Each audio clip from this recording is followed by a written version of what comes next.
Bonjour à tous et bienvenue sur la chaîne. Je suis Gabriel Fontaine et ici on parle auto sans prise de tête.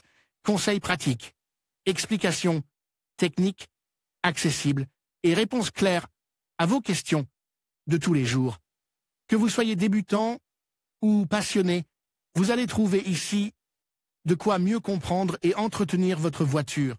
Pensez à vous abonner, à laisser un petit like et restez avec moi jusqu'à la fin de la vidéo. Chaque détail peut faire la différence. Pagani a dévoilé la URA-R, la version la plus performante de la URA, qui n'est pas homologuée pour la conduite sur route ouverte et ne peut être appréciée que sur circuit. Elle est équipée d'un moteur V12 atmosphérique de 6 litres, positionne longitudinalement au centre de la voiture et spécialement développée par HWA, qui développait une puissance maximale de 850 chevaux et atteint 9200 TR/minute. Cependant, son poids total n'est que de 1050 kg, 198 kg pour le moteur, ce qui en fait la Pagani la plus performante jamais créée. La production sera limitée à 30 exemplaires, au prix de 2,6 millions d'euros hors taxes. La Pagani URA-R est une supercar non homologuée pour la route qui remplace, après presque 15 ans, la Pagani Zonda R, moins puissante, de 100 chevaux et plus lourde de 20 kg. Sa configuration technique est celle d'une voiture de course et grâce à son extraordinaire rapport poids-puissance, ainsi qu'à son couple maximal de 750 Nm et à sa boîte de vitesse séquentielle à 6 rapports, elle pourrait accélérer de 0 à 100 km/h en 2,5 secondes et dépasser les 400 km/h en vitesse de pointe. Toutefois, le constructeur n'a pas encore annoncé officiellement ces chiffres. Si elle est confirmée, elle sera en concurrence avec la GMAT. Les années 50 Niki Lauda, la Mercedes AMG One, l'Aston Martin Valkyrie ou la McLaren Senna. Les dimensions extérieures de la URA-R ne sont pas encore connues, elle devrait mesurer près de 5 mètres de long et près de 2 mètres de large. Cependant, la marque affirme que son châssis monocoque est composé exclusivement de carbone et de titane avec plusieurs structures à des formations programmées destinées à protéger les deux occupants en cas d'impact.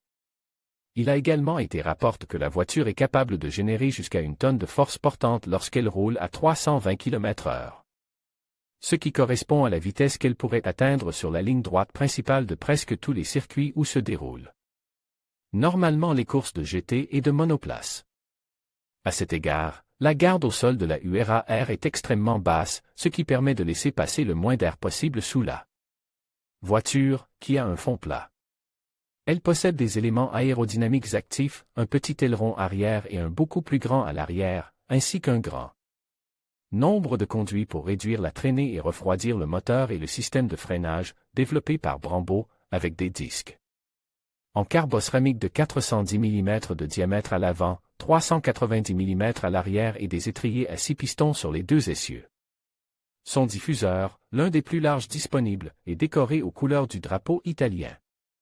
La suspension, en alliage d'aluminium forge, est indépendante à double triangulation et dispose d'amortisseurs actifs contrôlés électroniquement. Les roues, conçues par Aptec, ont un diamètre de 19 pouces et sont également en alliage d'aluminium très léger. Elles sont chaussées de pneus Pirelli spécialement marque.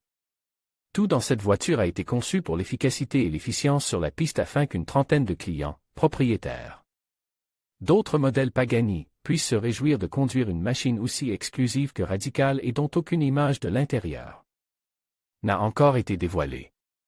En conclusion, la Pagani URA-R représente l'apogée de l'ingénierie automobile, un modèle conçu exclusivement pour la piste, alliant performance extrême et design audacieux. Avec son moteur V12 atmosphérique et ses innovations techniques, elle incarne l'esprit radical de Pagani. Ce bolide n'est pas seulement une voiture, mais une véritable œuvre d'art sur eau, réservée aux passionnés qui cherchent à vivre l'adrénaline à l'état pur. La URA-R redéfinit les limites de ce que peut être une supercar, et son héritage marquera sans aucun doute l'histoire du constructeur.